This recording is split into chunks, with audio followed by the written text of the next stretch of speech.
Nope. Tongue's not working. I was thinking recently that we've not really had outro material, like gag reel, last few second material. And then you just said, oops, tongue's not working. Yep.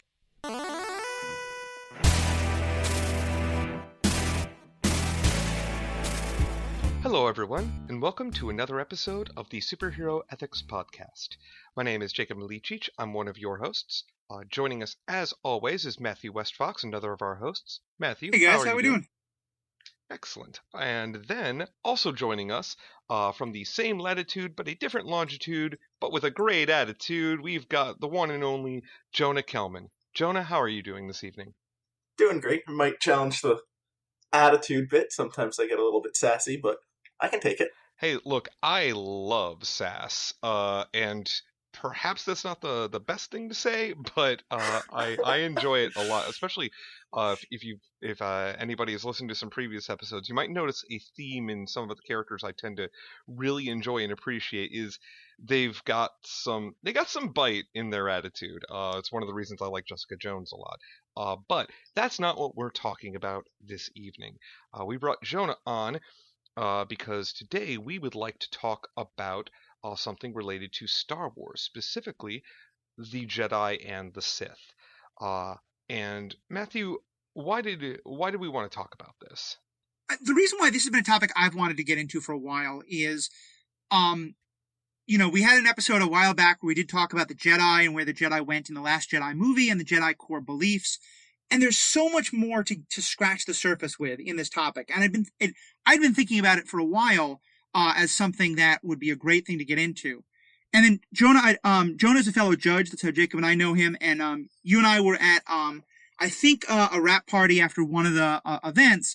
And somehow you and I got onto this topic. And I just remember thinking to myself, we've got to get you onto the podcast to talk about this. Because I know this is something you have a lot of thoughts on. A lot of knowledge on, perhaps more than either, definitely more than either Jacob or I, and that you just really have a lot of great opinions to get into, because I think, I am someone who, if you asked me what was sort of my first, moral, ethical influence, it was Yoda.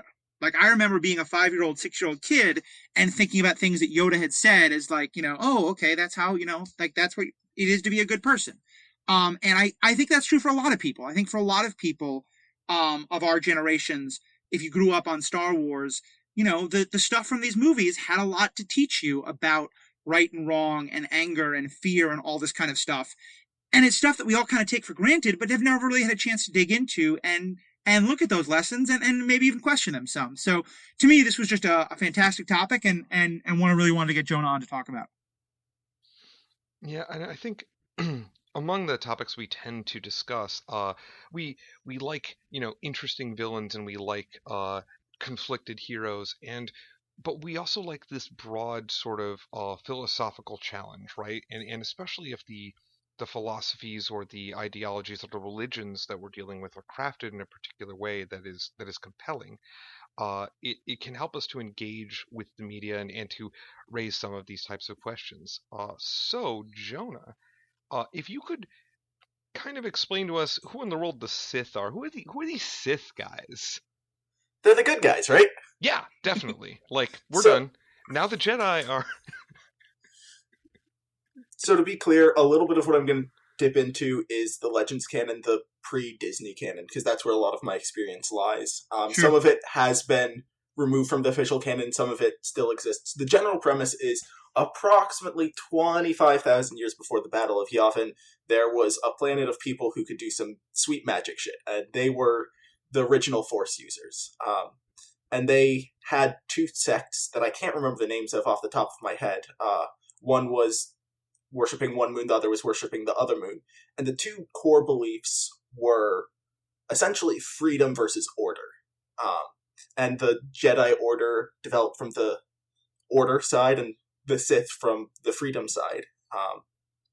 And then they got into some conflicts here and there, killed a bunch of people, had some more galactic wars, blew up some planets. Like you do. As you do. Standard stuff. But the core Sith tenets are belief in oneself and personal freedom and choice. And they believe that the Jedi strongly restrict that. Mm.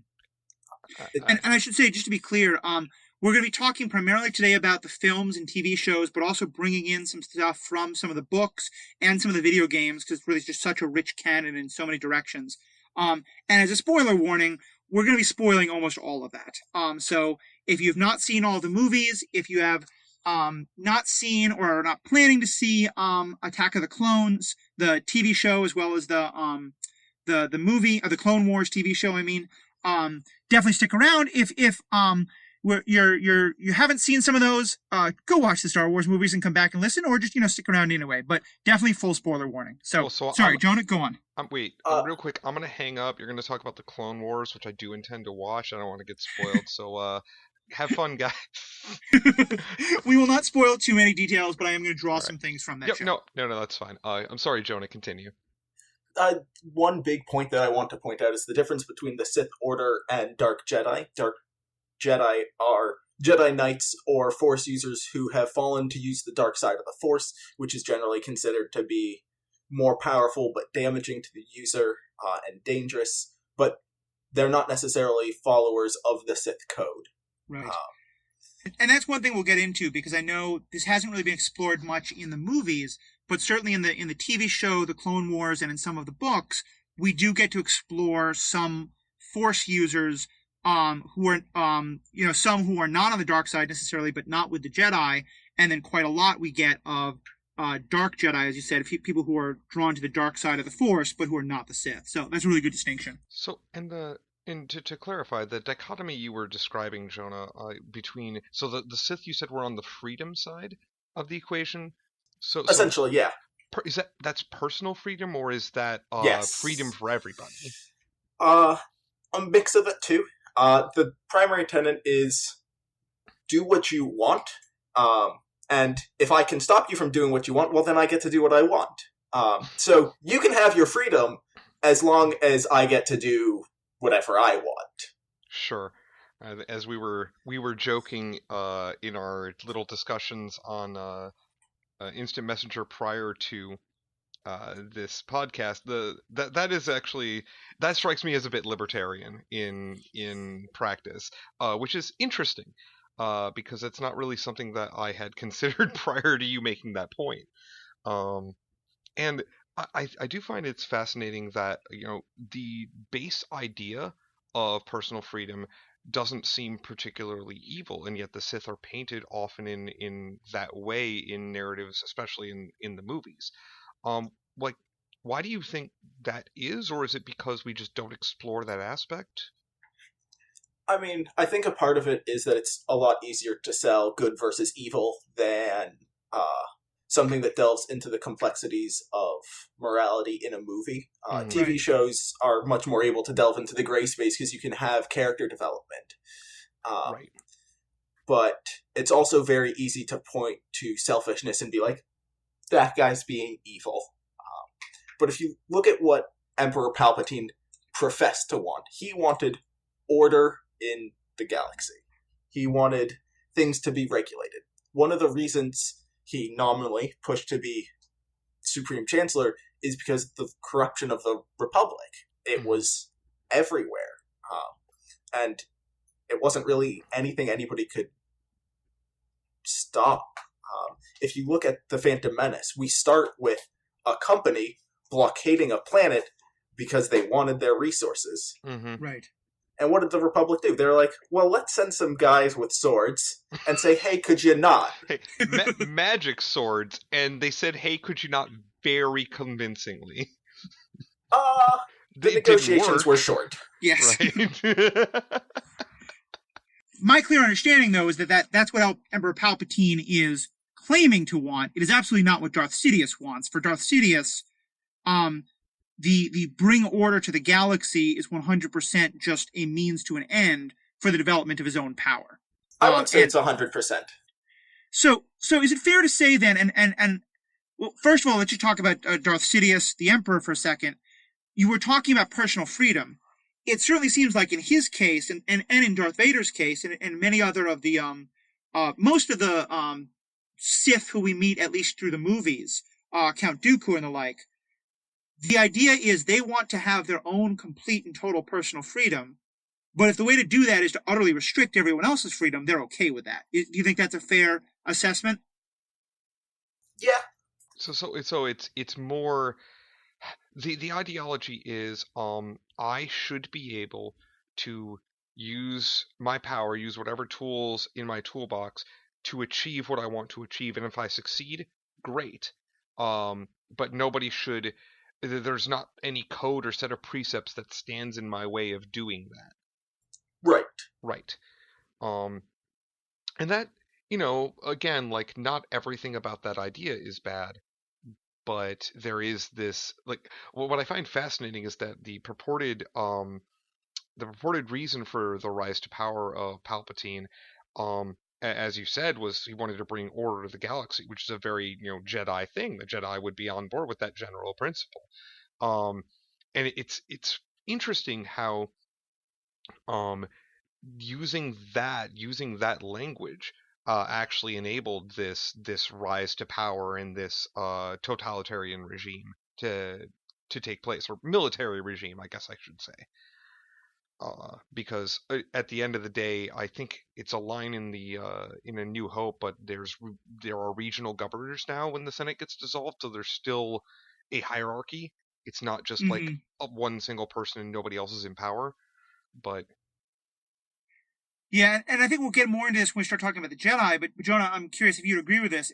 To me, part of why that happens is because that's a sign of how much the Jedi have fallen. That, the Jedi are in theory supposed to be wanting order, but enough order that, order of democracy rather than order of tyranny.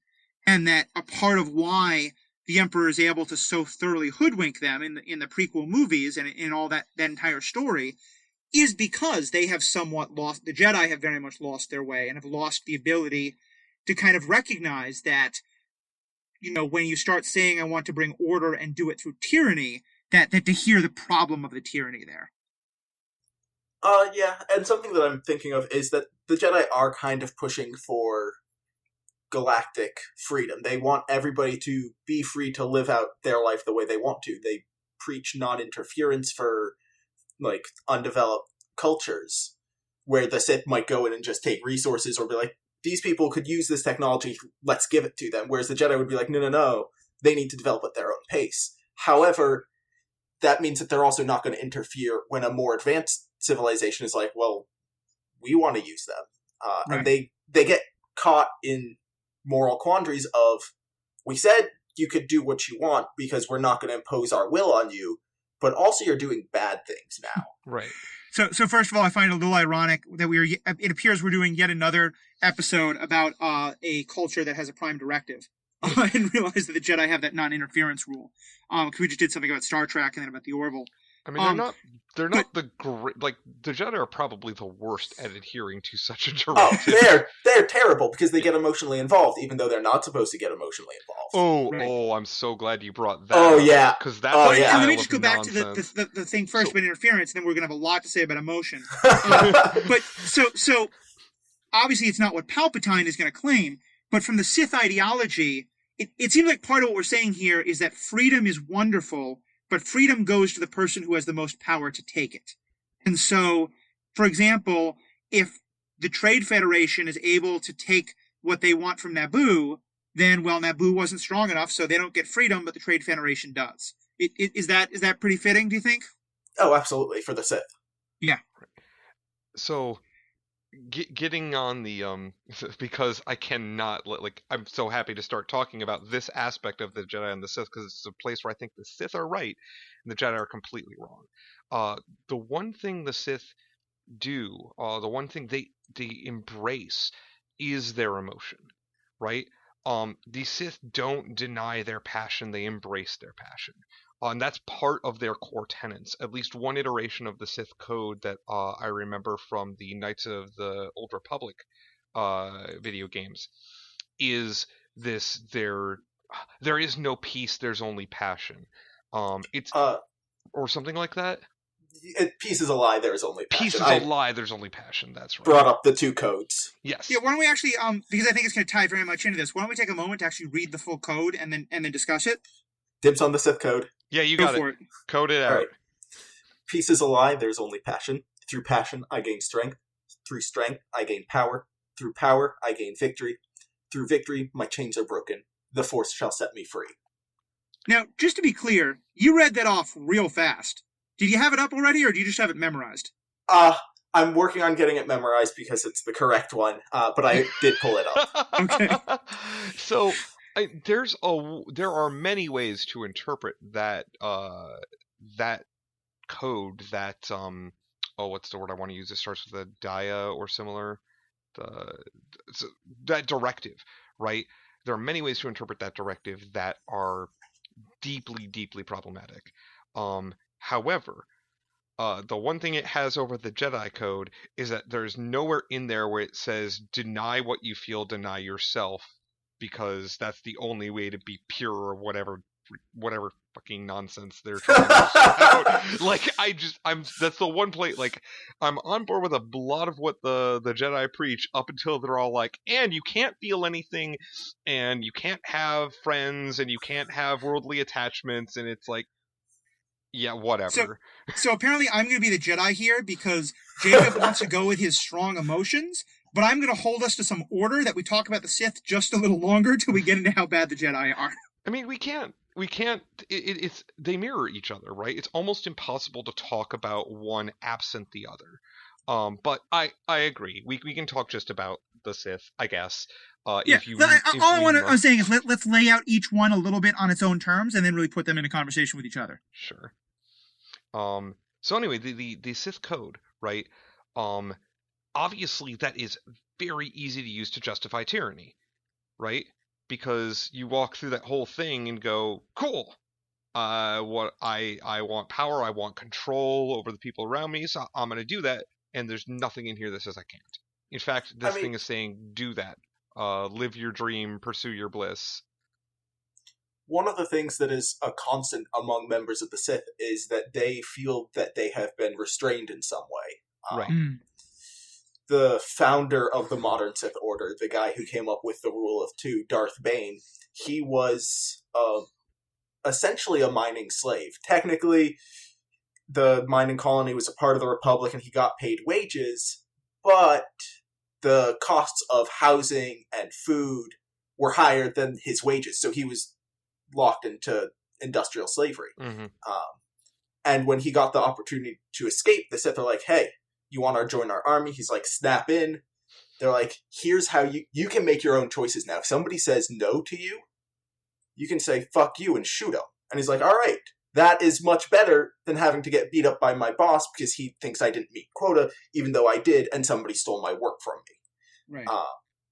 And then we have Anakin, who was told, no, you're not allowed to have a relationship at all.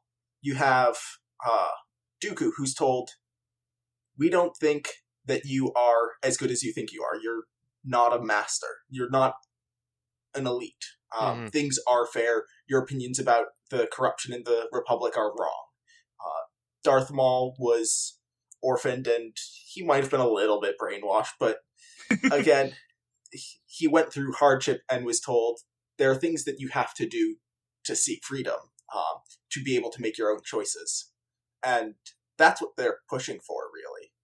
It's a really interesting way to place that ideology then, because especially then it is very much the coming from emotion, because it's coming from an emotion of, I have a deep fear of any lack of freedom. I have I have suffered from a lack of freedom, and so now anything I can do to get my freedom is completely justified. Right.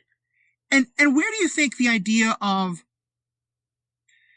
because obviously there's this, it's through strength, I was looking at it now, through strength I gain power, through power I gain victory. What is the victory there? Is it just the idea that in order to have freedom you have to defeat others? I think the idea is that there are those who will oppose you making your own decisions. Right. The Jedi say you can't have a relationship. The company says you have to work. And so it's a rebellion against societal constraints. Right. And it seems like that part of the idea here is that basically it's very almost Hobbesian, and that, sort of life is always going to be a competition with everyone else, and that if you don't fight to take your freedom, someone else will fight to take it away from you.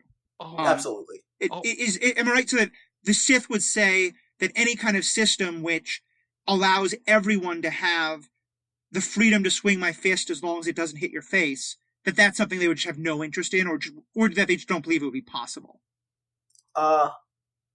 Definitely the first one, possibly the second. But go ahead. I get it now. The Sith are teenagers in high school.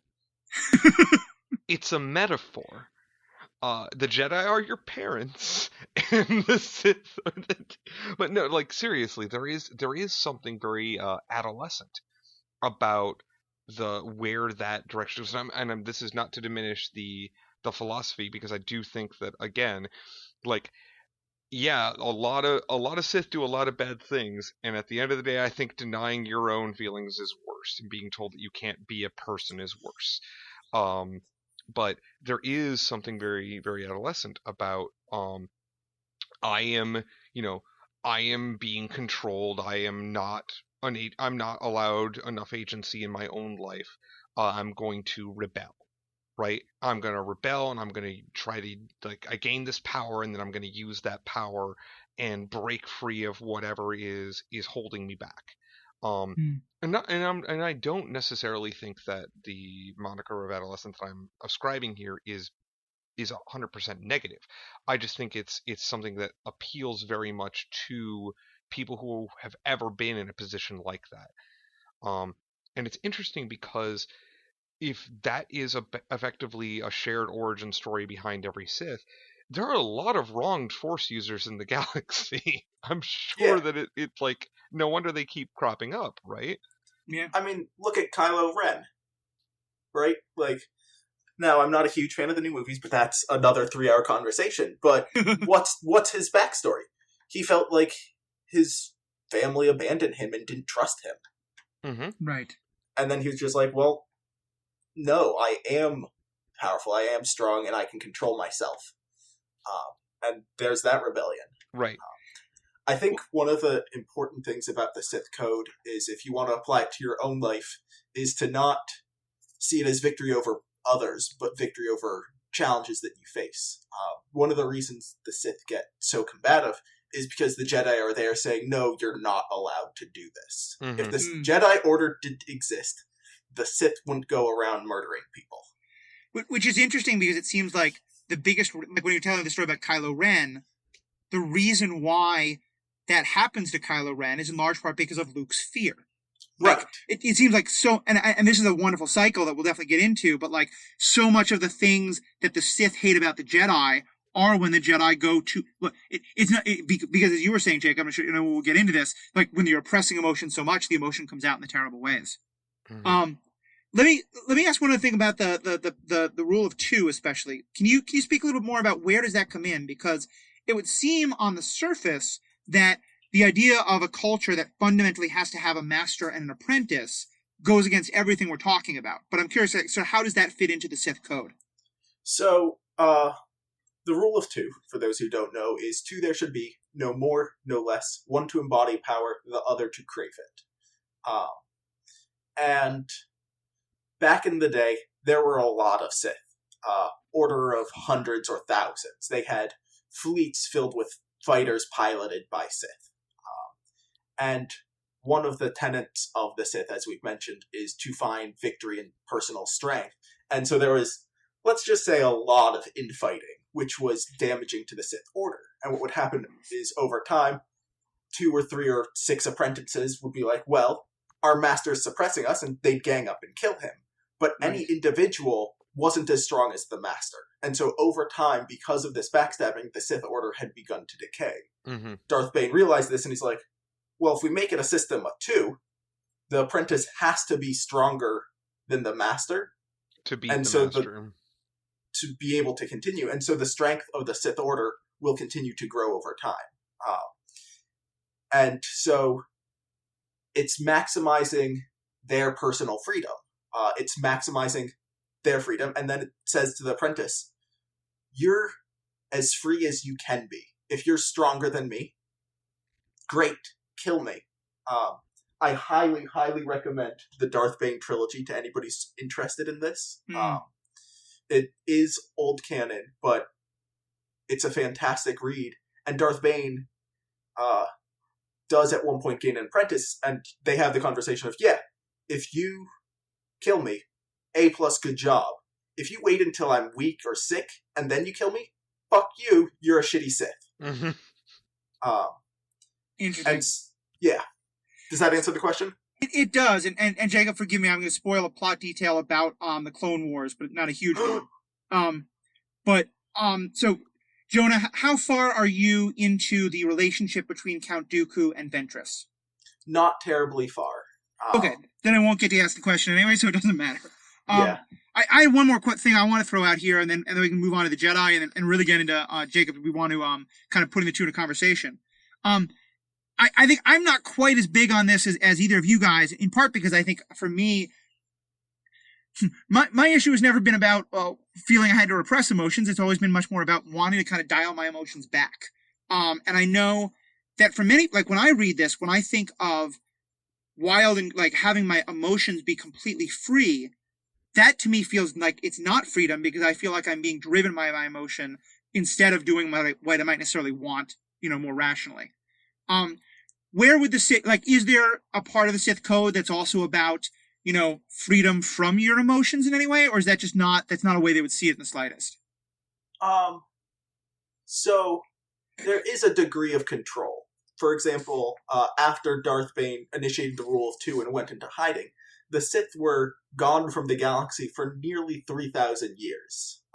They bided their time. They're like, the most efficient way for us to gain power is to wait, to not strike back against the Jedi. They did use logic and controlled their emotions. They're like, yes, we want to eliminate the Jedi from the galaxy. Okay, how do we do that? And then you have the Clone Wars. Right. And hence the return of the Sith being such a big thing. Right. Because for you, Jacob, where do you think that for when you're talking about rejecting any of the idea of repressing emotion? Do you think that there's a danger though of the emotion going so far that it limits your freedom? Well, it's interesting because there was a statement that you made there that I wanted to push back against, but the more I think about it, the more I think that there is a point there. I don't necessarily think that I don't agree with the idea that all emotion-driven action is inherently irrational action. I feel that they can be in harmony with each other. But I think there is a case to be made that if you are going to try to do trying to focus on a goal that, especially dealing with long-term gains, right? Something way out in the way where in the short term you're making sacrifices so that you can have a big payoff later. Research has shown humans are garbage at doing that, right? We're really, really bad. We don't get the gratification immediately. But if we create systems, right? If we institute something, knowing intellectually that this will pay off, we can convince ourselves and reward ourselves mentally for doing a thing that's going to pay off later. And so, there's a case where I don't think it's necessarily control over your emotions that you're doing there, but I think what it is control over your impulses. So, I think it's more important to acknowledge what you're feeling, right? And then acknowledge that acting on it in this particular moment is counter to what you actually want. Right. Right? I think that makes sense. And, here we're getting into a whole school of psychology we don't necessarily need to, but I think that's, for me, that helps to reframe the Sith a little bit, because I feel like a lot of, and that we can use this to start to get into the Jedi, part of what originally drew me so much to the Jedi code, and this is when I was a very young kid, and it's grown a lot, but I was someone who often saw, both in just the people around me, but also just in the world and the terrible things that happened when people acted out of anger, when they acted out of fear, when they acted out of those kind of emotions. And so for me, a part of what I was always really drawn to by the Jedi was the idea of needing to restrict those, of needing to recognize the danger of acting out of fear, acting out of anger and emotion. But obviously, as I think we're about to get into, that's not necessarily what the Jedi always stand for, and often they take it a lot deeper. So, in the same way, Jonah, I think most of our listeners are probably more have more knowledge of the Jedi, but still probably not that deep. You want to give us a little more of a summary of kind of who the Jedi are and where they come from? Yeah, so the Jedi are nominally the peacekeepers of the Republic, and then later the New Republic, and then the Resistance, I guess. Yeah. But they are an order of space wizards, for lack of a better term, who defend justice and order. They're supposed to be, because of their supernatural abilities, very excellent moderators, and they have the ability to defend themselves if it comes to combat, so you can throw them into very dangerous situations alone and relatively unthreatening. You don't need to send in tanks, you send in a lone individual, a sentient, and say, calm them down, and a Jedi is supposed to be able to do that. Later in the... Go ahead. I was just going to make the joke that the Jedi are power gamers. They're like space red mages. They can do everything. Yeah. I mean, there's some that are bad, and they go to the gardening department of the Jedi. That's a thing. They have a gardening department? Agricultural. Yeah. That should be where all of the wisest ones end up, so I disagree with how that works out, but okay. They put the ones that don't show significant aptitude into agriculture and have them soothe plants to life. Oh, that's not classist at all. No. Sorry, continue. So, the Jedi, clearly perfectly reasonable people. They kidnap your baby, and then if they don't stand up to your standards, they send them to work on a farm. Yep. Sounds good to me. And if they do meet their standards, they start combat training at, like, age 4. Yeah, the whole... And it's funny, during our lead into this, you and I were briefly talking about Solo, and how much we both dislike that. I in many ways, I put it as a worse movie than the original, the prequels, because as bad as the prequels were, they at least give us a lot of information, even if it's badly told. And to me, one of the most interesting things is just the whole dynamic of Anakin being too old, because once you realize that, you realize, like, this is some serious, like, this may be a weird connection, but as all of the stories about the Catholic sex abuse clergy scandals have been coming out, one of the things that has been coming out is that a big part of the problem is that many Catholic priests, start going to, like, seminaries that are doing nothing but training them to be priests at a very young age, and how much that can really fuck people up. And that's kind of what I think of when I think about the Jedi, like, taking these children for so young, is that you're indoctrinating them, you're brainwashing them into this very specific, set of beliefs. That means that as they mature, if they start to have new thoughts that come into conflict with this, that's going to wind up really badly. Absolutely. And then you have Dark Jedi and Sith. It's a good time. It's funny because there's this in the first trilogy of movies to be released in Empire. We hear Yoda say that Luke is too old to begin the training. And, at that point in my life, I'm thinking to myself, okay, they clearly start pretty young. When we hear Anakin being brought before the council, and they say he's too old to begin the training, I'm like, what? Too old to receive the brainwashing, more like. I have opinions. Anyway, did you have more you wanted to add before getting into the Jedi's code, their version of the Sith code, which the Sith code sounds like an answer to or response to? Yeah, I think the Sith code is very much an answer to the Jedi code. Right. So I was wondering about that first. Which came first? I don't know. I presume it was the Jedi code. Yeah. The Jedi code starts with "there is no emotion, there is peace," to which the Sith code responds, "Peace is a lie. Get the fuck out of here." Mm-hmm. So let's look at the Jedi code for a second. Do you have that memorized as well, or should we read that one? I've got it pulled up. Go for it. So, as I said, there is no emotion, there is peace. There is no ignorance, there is knowledge. There is no passion, there is serenity. There is no chaos, there is harmony. There is no death, there is the Force. Now, I'm pretty sure all of that's just wrong. The just last one isn't wrong. It's Force ghosts. Space wizards. That's not available to everybody. Sure. They're only available to people with plot armor. Right. But there is emotion, there's ignorance, there's passion, there's chaos. Yep. In some ways, I feel like the Sith are incredible cynics and the Jedi are incredible idealists, because the Sith code seems to me like this is just base human nature. We can't ever be better than it. let's just acknowledge it. The Jedi Code is, no, we can perfect ourselves and get to this point of perfection. And I sort of feel like I want to try to be better than the Sith Code thinks things are, but recognize that we can never be as good as the Jedi seems to think we are. Yeah. Yeah, I mean, I might argue that the Sith are opportunists rather than cynics, but it's much the same. Right, and there's this thing in the Jedi Code that it's always rubbed me the wrong way, because the inherent idea here is basically like mastery. It's that whole mastery of the self leads to mastery of the world around you, or similar. It's a very Vorlon ideology, actually. The notion that well, if you could just be better, and they define, then this is what I dislike. They define being better by not having emotion, not being ignorant. I can get behind, but that's not what the code says, right?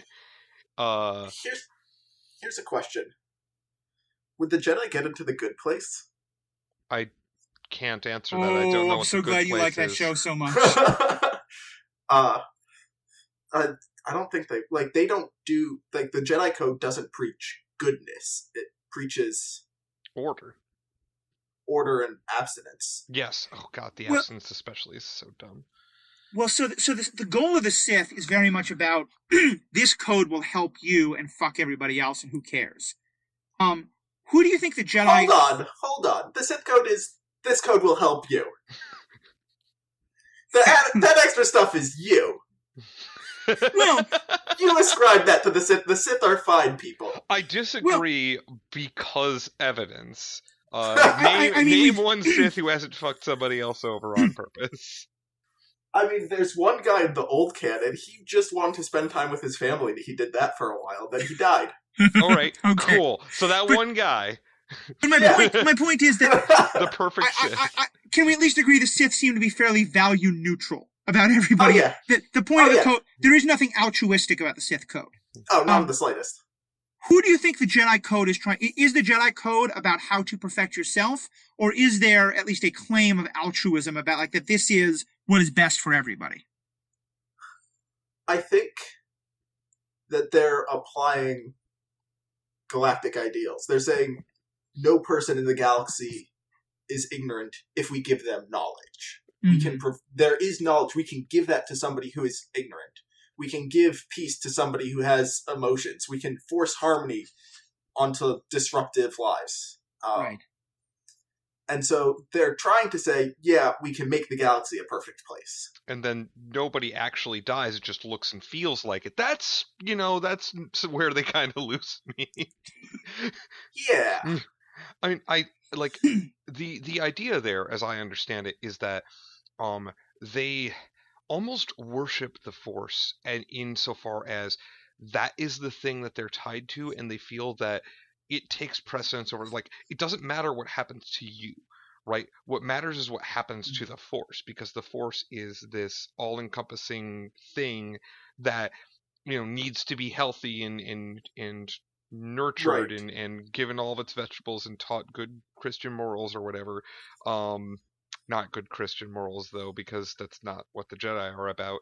Although, would the Jedi like Jesus? I mean, they think he's an alright guy, sure. Sure, but there was that one time he cursed a fig tree. Sorry, moving on. I mean, so I don't want to go too deep on this because it's obviously my favorite subject. But it's interesting talking about the Jedi. Would they like Jesus, and would when you said about worshiping the Force, Jonah? One of my kind of pet theories is that, and this is for both of you, though Jacob, you and I have discussed it a little bit, that however the Jedi started, this may not have been intentional, and I don't think it was. By the time we get to the prequel movies, the Jedi have become a religion, with all of the problems that often has in terms of organized religion, in that, as I think in The Last Jedi they kind of point out, they become much more interested in the structures of the religion and preserving the power of the religion and kind of worshiping the canon of the religion instead of actually adhering to the things that they're supposed to be adhering to. And that's a big part of how the Jedi become so corrupt, and so easily manipulated. Do you think that's a fair assessment? By and large, I agree. I think there are a couple outliers, a couple people who are slightly cynical. For example, Obi-Wan Kenobi is one of the more cynical Jedi who doesn't fall to the dark side. Mm-hmm. Right. But then we look at him and we're like, wait a second, he's doing all sorts of fucked up shit. If we look at A New Hope, he just changes, like, he goes into somebody's brain and says, nah, you're not seeing what you think you're seeing. Mind control, not really like a super passive thing, right? Yeah. Oh, and even there, you could say, like, he's doing it to protect himself. There's a scene in the second movie where he just casually, like, tells someone to stop being a drug addict, which, okay, maybe good point, but that's straight up brainwashing. Right. It's funny, you can tell how old I am, because when you said the second movie, I'm all like, he's dead in Empire. He doesn't use any Force. I also jumped to Empire. Okay, cool. Yeah, that's fair. That's fair. I should, and I will say to both of you, we're not going to get into it, but if especially, to me, one of the characters who is the best developed in the Clone Wars TV show is Obi-Wan. Because they do go a lot into him. Yes, he is the sort of like the one who's trying to hold up the asceticism of the Jedi and the purging of emotion, but you also see him wrestle with that in some really great ways. Hold off on it, but yeah, just to throw that out there. Yeah, I definitely agree. He's one of the more developed Jedi. Mm-hmm.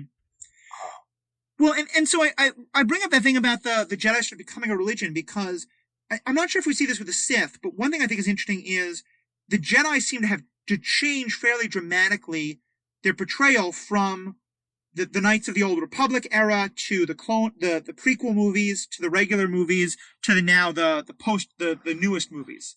How do you kind of, for both of you, I'm kind of curious, how do you guys see that development of the Jedi in terms of like the fairly different portrayals we get at different points in time? It's interesting. Like, it shows that they are very easily manipulated. They're told in the Clone Wars, hey, there's this threat, the Separatist droid army on Geonosis. And then Obi-Wan conveniently finds Kamino and the clone army, and they're like, oh, several million children who were bred to fight for us and will fight for us for no pay and no hope of freedom because the only thing they know how to do is fight. Yeah, we'll take it. Yeah. Like, oh, no, the Clone Wars, the TV show, does a very good job of showing some of the quandaries that the clones face as well as their commanders. The Jedi are forced into, not necessarily forced, they opt into being commanders and generals in an army when they've been trained to be negotiators and moderators by and large. Right. And a lot of the time they do a terrible job of being commanders. They really do. And you're right. To me, another great part of the Clone Wars TV show that I think really speaks to this problem in the Jedi is this sort of growing realization that of how easily they looked at the clones as tools instead of as living beings that should be just as just as recognized by the Force and by their code. Right. And I think there is. I don't remember the details on. I can spoil anything specific, but I remember that there is something that comes up where, like, the Jedi ability to kind of sense, the minds and just sense the life force of other beings, where it's a Jedi kind of recognizing that in that regard, a clone doesn't feel different than another person. So where that goes. But droids do. Whatever, Star Wars. Yes, that droids are people. That's another argument we can have at another point. So, and I know you weren't a big fan of the most recent movie, and Jacob and I have discussed it a lot, but I do want to get your take on, what is your take on the portrayal of the Jedi and the sort of evolution and direction of what that means in the most recent movie, The Last Jedi? I think it's generally where it needs to go. Like, the Jedi can't be as straight-laced as they are in the Old Republic or in the Republic and continue to be the good guys. I think something that has been recognized is the world isn't as black and white as the Empire and the Rebellion indicated that it might have been. Mm-hmm. And so they need to be able to have some leeway. The Jedi need to have an answer to the trolley problem. Right. for those who don't know, the trolley problem is you are the conductor on a trolley, you're going down the tracks, and you are currently on the tracks in front of you. There are 3 people who will not be able to get out of the way. You are able to switch tracks to another lane, but there is 1 person there. Do you take no action and therefore have no hand in killing the 3 people in front of you, or do you take an action and actively harm another? And the Jedi have an answer of option C, which in this case was hire clones, I guess? Yeah. No, the Jedi's answer is, it's irrelevant, there is no death. There is That's fair. No, but like, yeah, they didn't have a good answer, is what we're getting down to, and that's... And now they're working towards that. Right. And that's something that the Legends Canon's books also work towards. Well, and so let's now get into the asceticism of the Jedi, because you know that's a topic we've all been kind of chomping a bit to get into. Jacob, I know you got some really strong feelings on this. You want to go into this one? What gave you the impression that I had strong feelings on this? I have no idea. You're such a Jedi about your emotions on these topics. So here's the thing. Here's the nugget. Is that when you have a set of precepts that says deny these natural aspects of your being in order to be a better person, you make Darth Vader. Boom. The movies told us that. So the Jedi are wrong. End of story. Agree. Well, here's the question, though. If Anakin had been taken at birth, or at like 1 or 2 years old, would he have still turned into Darth Vader? Oh, sure. Because when you... So, yes, perfect. Yeah, let's just indoctrinate children into a damaging philosophy and create stunted individuals so that we don't make supervillains. That's better. I it's not. It's by no means better. I'm just kind of pushing at this a little bit, because I'm not saying it's better by any means, but it does certainly seem that in terms of what makes Anakin fall to the dark side, or go to the dark side, the Council is right that he was too old, and that it is the fact that he was old enough to have developed an attachment to his mother is a huge part of it. And then the emotional attachment that he already had to his mother, he's sort of been introduced to this idea of emotional attachment in general, and that challenging that, and that so much of that leads to his feelings for Padme. But again, I'm not saying if it's right or wrong. I'm just saying, okay, in the idea of the way to keep Jedi from falling to the dark side, does Anakin's story show that childhood indoctrination, baby indoctrination, is actually what they need to do? No, because of Obi-Wan, right? Unless I don't know Obi-Wan's origin story, I have always supposed that he actually got the proper treatment, right? Quote unquote proper treatment, and he clearly has attachment to Anakin, right? That's fair. So here's an example of somebody who got read the full thing at a very young, impressionable age, and was the closest we could have to somebody who's been indoctrinated from start to finish. Still has attachment, but handles it in a slightly more healthy way. He does cut all the limbs off his friend. That's not like the best. Well, but to further this point, we don't have to keep pushing on this. He doesn't turn to the dark side. Is that the difference between the two of them? That Anakin was raised too late? I don't know. I don't think it's because of when you get exposed to the philosophy. I think it's because of the nature of their engagements, right? Mm-hmm.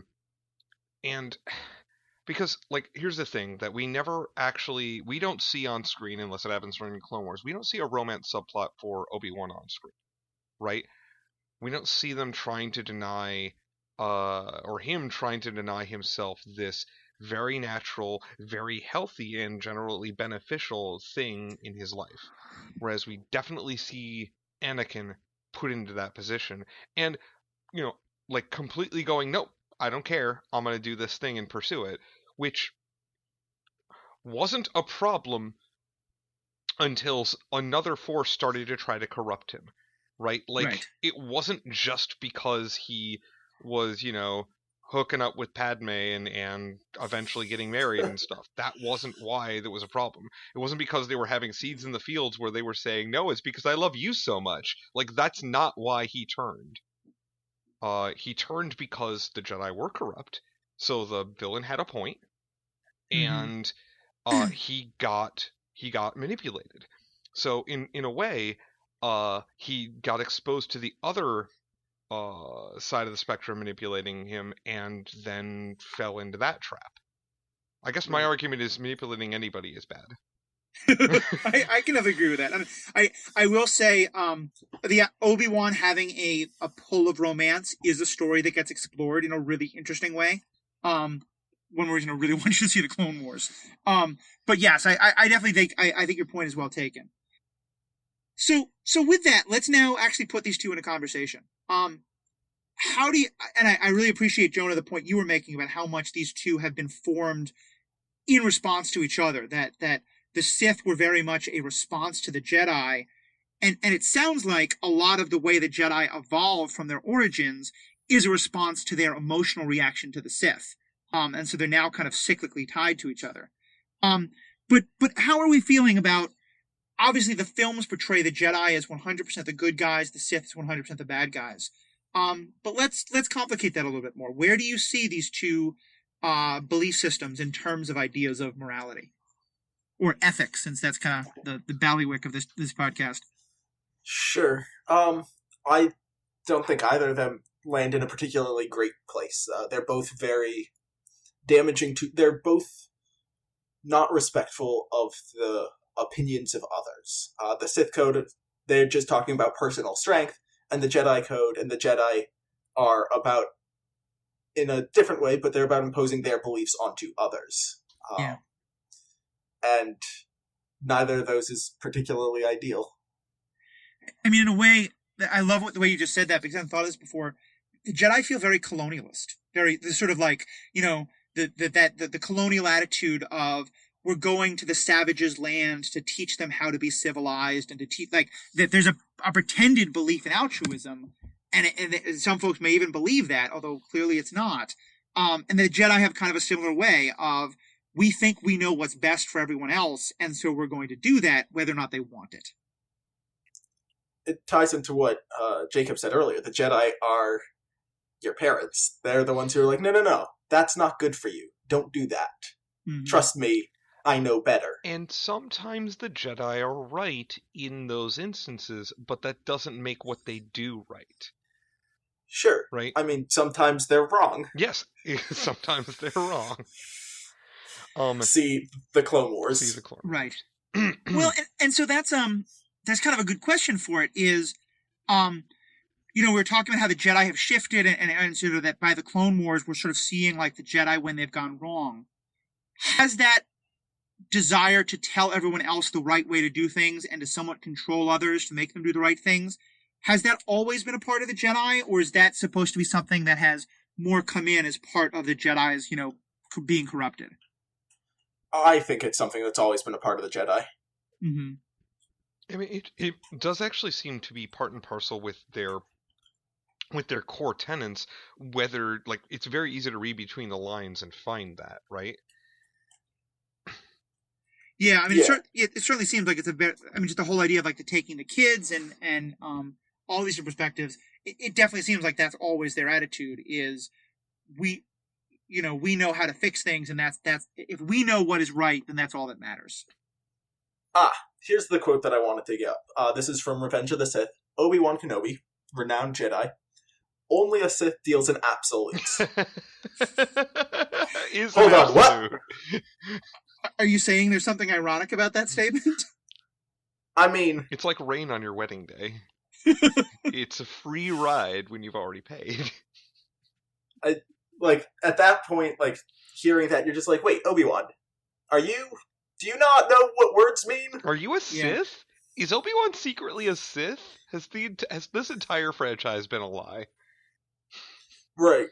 Well, to me, what it says is kind of what Jonah, you were saying before about how nothing in the Jedi Code is actually true. It's sort of saying that, Obi-Wan, as you were saying, Jacob, Obi-Wan is just as subject to his emotions as anyone else. In that moment, Obi-Wan is incredibly attached to Anakin. He's scared. He's upset. He's angry. And so he's being driven into thinking in terms of absolutes. On the one hand, this could be absolutely brilliant writing, but I don't think that I can't give the people who wrote "I hate sand, it's so coarse, not like you." I can't give them this much credit. And yes, second movie, third movie, but still. But without I think it's accidental, but without intending it, there's something wonderfully meta there about Obi-Wan's statement of only a Sith deals in absolutes, being an absolute, happening at the moment when he is perhaps most driven by emotion that we've ever seen. He's kind of at like the closest he comes to being the Sith. Like, I don't think they intended it, but that's kind of fantastic. I give it to them. Like, it's very apparent if you're looking at it with any degree of like focus, and you're just like if you think about it, you're like, this is, if it's very easy to just drop only, and it's no longer as absurd, right? If he just says a Sith deals in absolutes, or like, it just shows that he's lost it. And I think it's one of the strongest points of the prequels, that line, if it's intended. If it's not intended, well, good job, y'all. You got me. Sometimes people stumble into greatness without any intention, and then sometimes they say sand is coarse. So you never know. So interesting. I mean, sometimes sand is coarse. This is also true. Where do we think, like, it's funny for me because I feel like, and again, maybe it's because the Jedi Code to me, it feels very aspirational. And I think I agree with you that neither one of them are great, but I feel like, and maybe this is, I don't know exactly where I go with this, but I feel like the Jedi Code is asking too much and is too unrealistic, but it's still a goal that I want to get to. Like, and that I would want to have something closer to what the Jedi are asking for. Whereas the Sith, like I said, it's that Hobbesian idea. The Sith are naming, brutal realities in how things work. That yes, in the state of nature, the person who has the most power has the most freedom. And I guess at the core of it, I don't want the world to be like the Sith see it. I want it to be like the Jedi see it. But I can understand that the problem is that the Jedi not acknowledging any of the basic truths that the Sith are saying is a big part of why they fail so much at getting to the world they want to get to. I mean, it's almost like somebody needs to instantiate an order that embraces the idea that we like harmony and serenity and peace, but maybe let's not deny ourselves, and that would be really cool, right? And then the Sith don't have, like, they can't teenage rebel against that because, like, the only thing they can disagree with is whether or not it's good for people to get along with each other. And sure, we can have that argument, but... Wait. Are you saying that when a story sets up a moral system based on two absolute ends of a spectrum, that perhaps moderation and a middle path is the best way to go? No, because then I would have to say that applies elsewhere, and it doesn't always... The truth is not always in the middle, folks. That's fake also news. True. In this particular case, I feel like there are some things that can be taken from both codes. I feel like the Jedi Code is intellectually dishonest. They know perfectly well that it won't work. And they know that because they felt the need to write all of that down as if it were true. Yeah. And if they had written it aspirationally, if they had written it clearly aspirationally, I think that you could argue that it would be honest. But I think because they write it as a series of absolutes, True. that they're like, they're fooling themselves.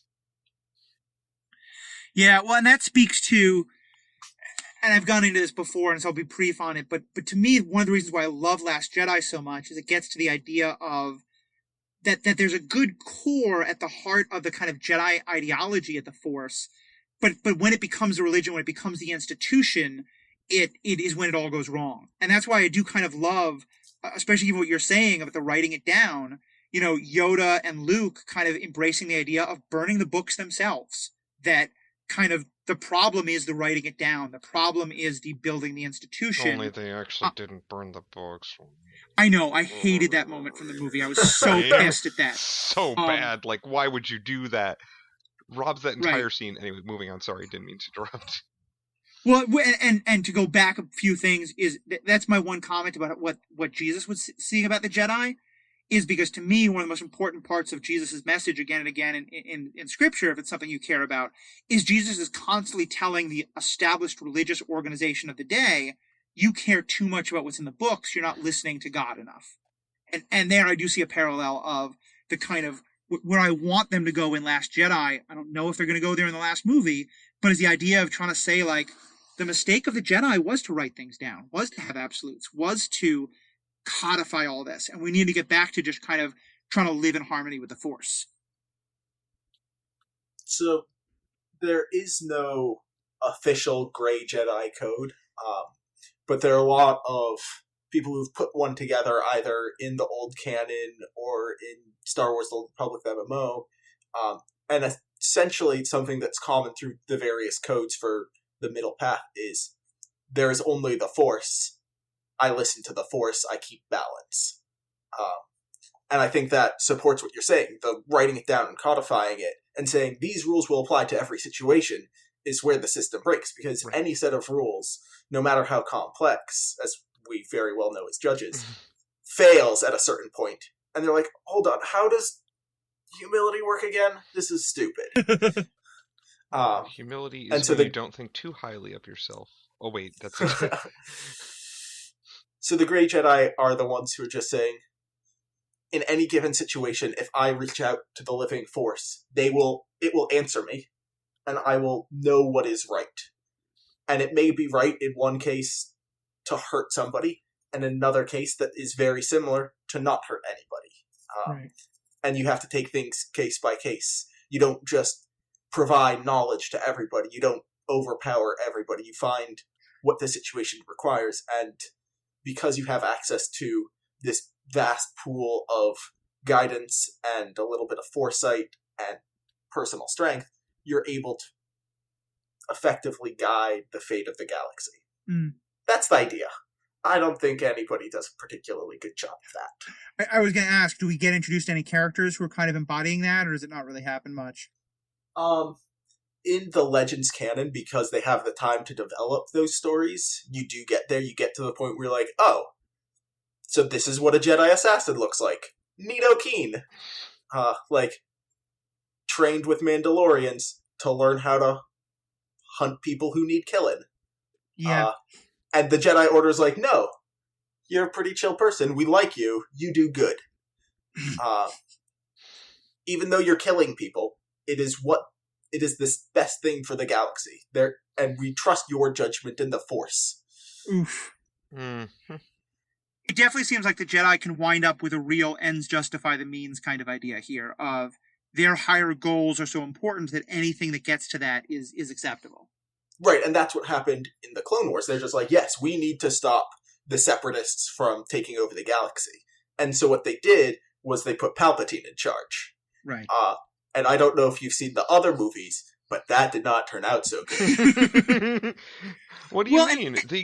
They amassed such great power. They had the ability to destroy planets. That's so cool. Wait. I mean, really, Palpatine just wanted to reunite a father and his son. I mean, that's a loving story from Palpatine's perspective. He wanted Luke to kill his father. That's not reunited.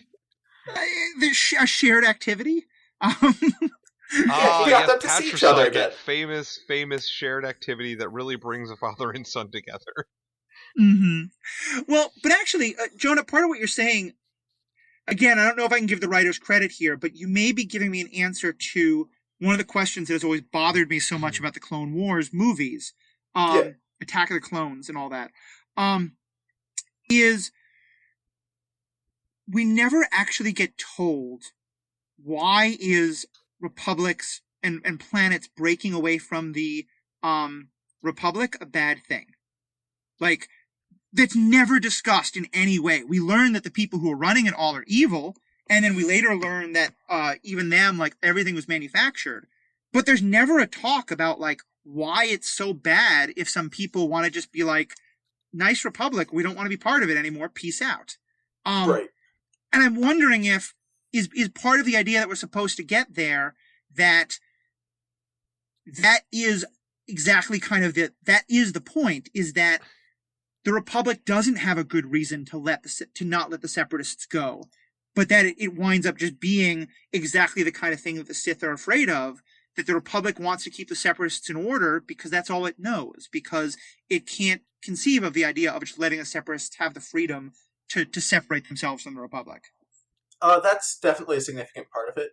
Part of it is if you look at the organizations that are part of the Separatist movement, you have the Nemodians, who are traders, you have the intergalactic banking clans of, I want to say, Moonalist, and you have several other significant economic organizations that want to step away from the Republic's oversight.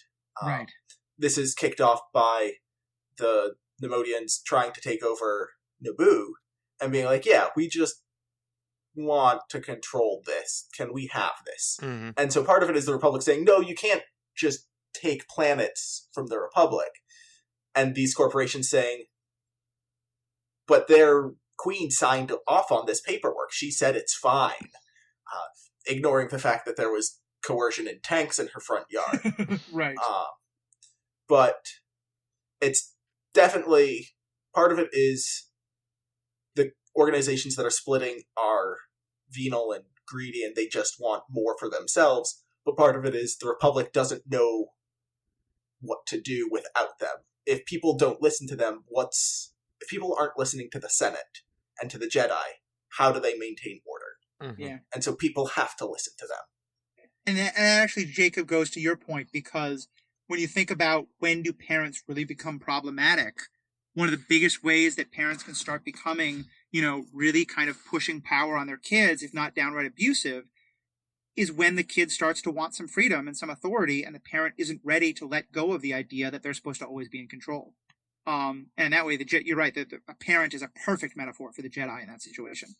Mm-hmm. Which is why the Jedi Sith dichotomy as parent and rebellious teenager actually works really, really well. It does. Because, just like with parents and rebellious teenagers, neither party is necessarily, doing, both parties' goals in their base aren't necessarily a problem, right? The problem comes in the interaction between the two of them. The problem comes because the more the parent, the Jedi, attempts to assert control to say you can't do this, the more it makes the teenager want to push against it, right? Mm-hmm. It creates conflict by its very nature. Jonah, I want to get your take on it, and Jacob as well. We talked a lot about Obi-Wan as kind of an embodiment of the Jedi in good and bad ways, and I want to ask about one or two of the Sith as well. What is your take on Yoda? Yoda, I think, is always sort of held up, especially in the early movies, the original movies. He is the sort of guiding prophet of the Jedi. When you think about the things we know about the Jedi, at least from the movies, it's Yoda's sayings that most come to mind. How much do you see him as an accurate representation of the Jedi or a derivation of the Jedi? And sort of what's your take on him in terms of how well he's able to live that out? I mean, I think he's as much of a hypocrite as any other Jedi. In season 1 of the Clone Wars, the TV show, he says, to answer power with power, the Jedi way, this is not. In this war, a danger there is of losing who we are. This is after he's ordered a clone army for himself to fight a galactic scale war. And the thing that he is defending is his authority in the galaxy. Mm-hmm. Does that sound like anybody else we know who shoots lightning out of their hands? Yeah, I was really hoping to hear some positive things about how Yoda's the one good Jedi, but you make some points. No, I think Obi-Wan is the one good Jedi. Get it? I think that... Yes.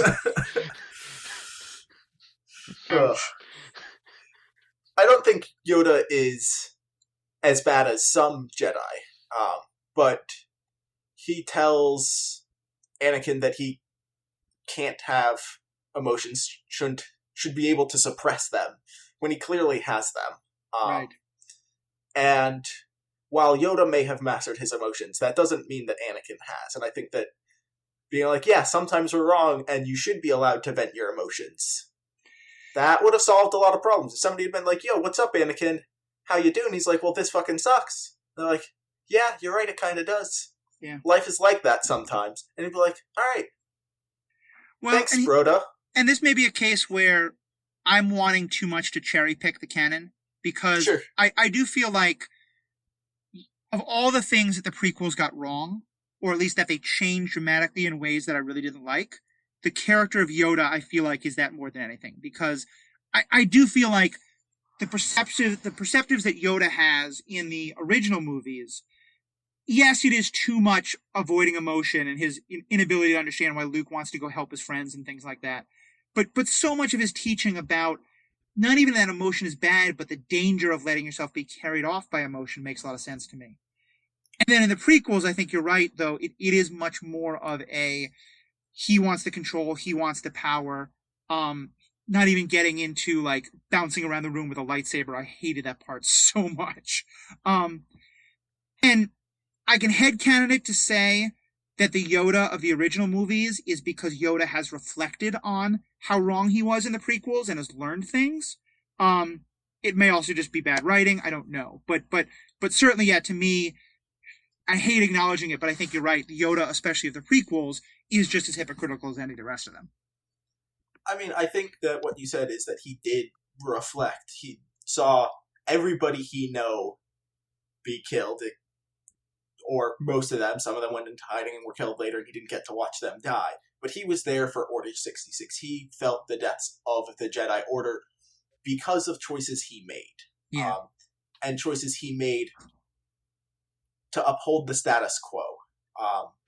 He was holding on to something. He was emotionally attached to what his life was. And I think that we can say that he realized that he was holding on to that, and that's what made him push back, and that's what made things break so dramatically. If the Jedi Order had just been like, all right, you got this, Palps. You're in charge now. Have fun with the galaxy. Palps. I need them to say Palps at some point in some movie. That would just be so good. He's clearly so bad. Palpatine, right? That should be his... I mean, in the books he's referred to as Palps somewhat frequently, especially by pilots. Wait, really? I don't think... Palps. Really? Yeah. That's yeah, great. old Palps. That is so good. Yeah. Oh, God. They aren't particularly respectful of him. Uh-huh. But I think that seeing what happened and seeing if Palpatine was just handed the government, if the Separatists were allowed to go their separate way, what would have happened? You would have had a separate entity in the galaxy, and yes, at times they may have been like, hey, we're imposing economical restrictions on your planet. We're just like, hey, you don't get to trade this way. But you would have avoided a galactic war where billions, if not trillions, if not some larger number that I don't really know the name of, died. Right. Or were, like, people in the Clone Wars, planets were evacuated. Planets were destroyed or made uninhabitable. And if the Jedi had been like, you know what? We don't need to fight for our authority, that might have been avoided. Yeah. I mean, yeah, and it's that... Going back to the same metaphor, because I think it was just so good, you know, the parent who drives the kid away by trying to hold on too tight. Right. And yeah, and it's why I both love and hate, and I'm so frustrated by the prequels, because I think the story of the prequels is such a good one. The idea of, especially because it's that idea of that they are so wrapped up in holding on to their own power and their own institutions, that they're blind to the fact that they're being completely manipulated. It's not well told, but it's such a good story, and I think it does tell us so much about the Jedi and the Sith. Agree. You know where it is well told? Where's that? In the books. Yeah. I mean, so you thought that answer was going to be different, Matthew? I didn't know if it was going going to to be the books or the video well games told? or The comics. Yeah, because I would also comics are say The comics were also good. it is told so much better in the Clone Wars TV show. Yeah, I think having the opportunity to go into depth is what makes the story so strong. Right. Yeah. Well, I mean, slightly better dialogue writing and whatever would have also helped. But that this is the world we live in. And speaking of the world we live in, we could continue talking about the Jedi and the Sith for literal hours. I have faith in all of us that we could do this. However, the consequences from our loved ones would be dire. Not only that, but I feel like we owe it to the listeners to eventually end an episode. I love the listeners. That's what I meant. But so yes, agreed. Before we do that, is there anything that we haven't covered that either of you, like, I don't have anything. I'm perfectly happy with where we're sitting now. But is there anything we haven't covered that you really wanted to make sure we got into before we close out?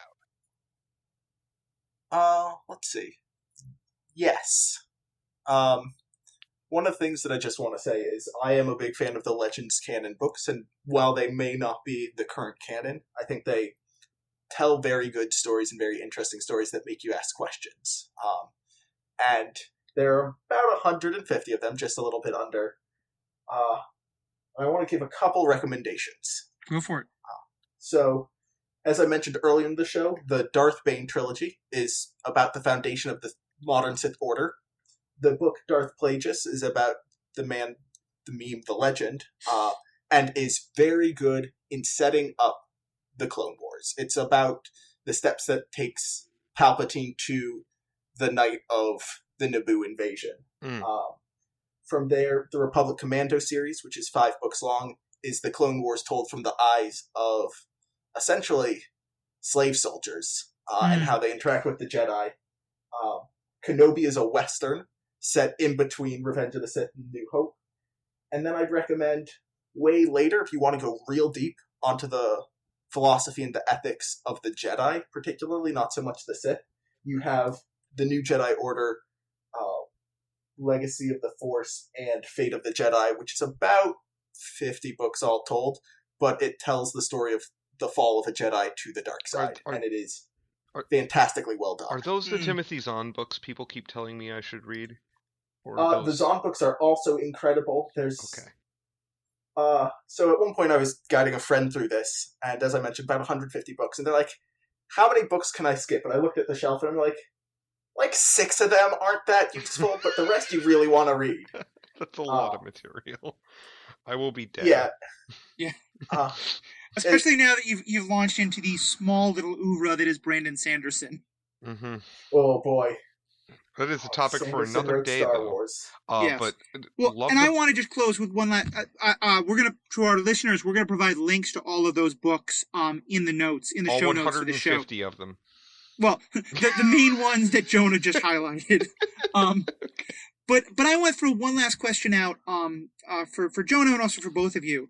One of the reasons why I loved the movie Rogue One so much is that in it we meet something that we never meet anywhere else, which is what I would kind of call the parishioners of the Jedi.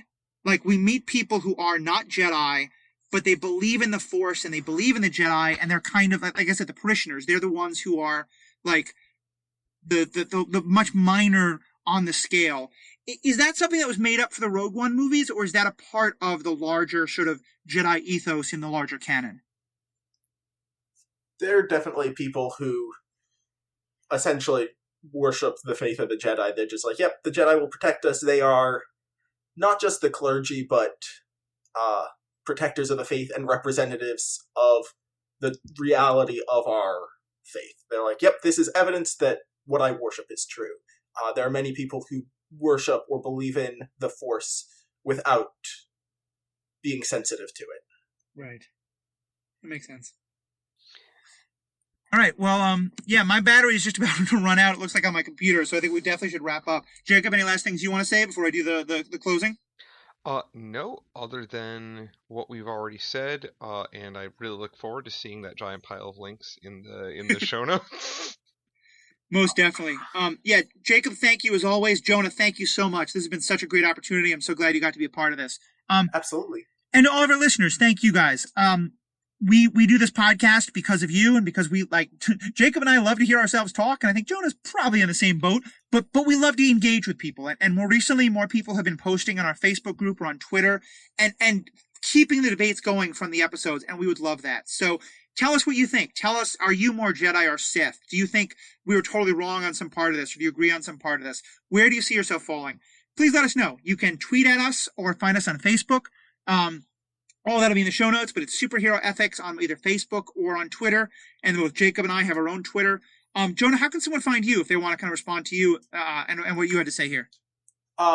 Most likely Facebook. I have a Twitter, I think. I haven't used it in a while, so Facebook's probably the best way to go.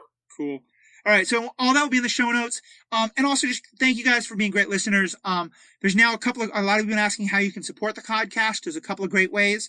You can find us on Patreon, just under the name Superhero Ethics. And there's a number of ways you can help support the podcast, help support what we do, help support us in getting some new technology and having better audio and the like, as well as get some great rewards for doing that.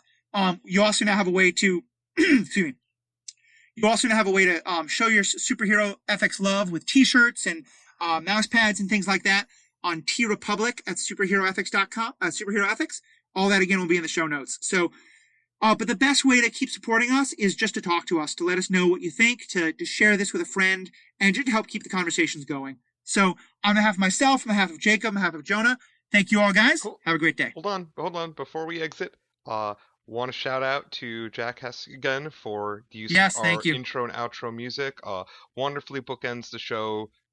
Great original compositions. Thank you so much, Jack, for letting us use that music.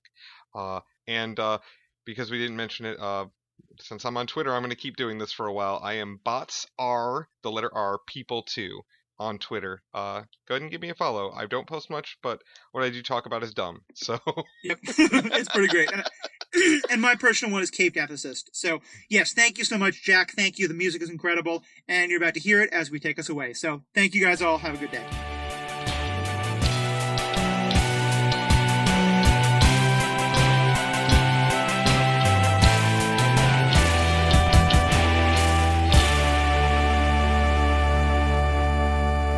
So at one point in your closing diatribe, I know that we occasionally do this where we mean to say one word and it comes out differently. You definitely said codcast, and I'm just dying. I'm just trying to hold it together, being all like, codcast? We're about fish now?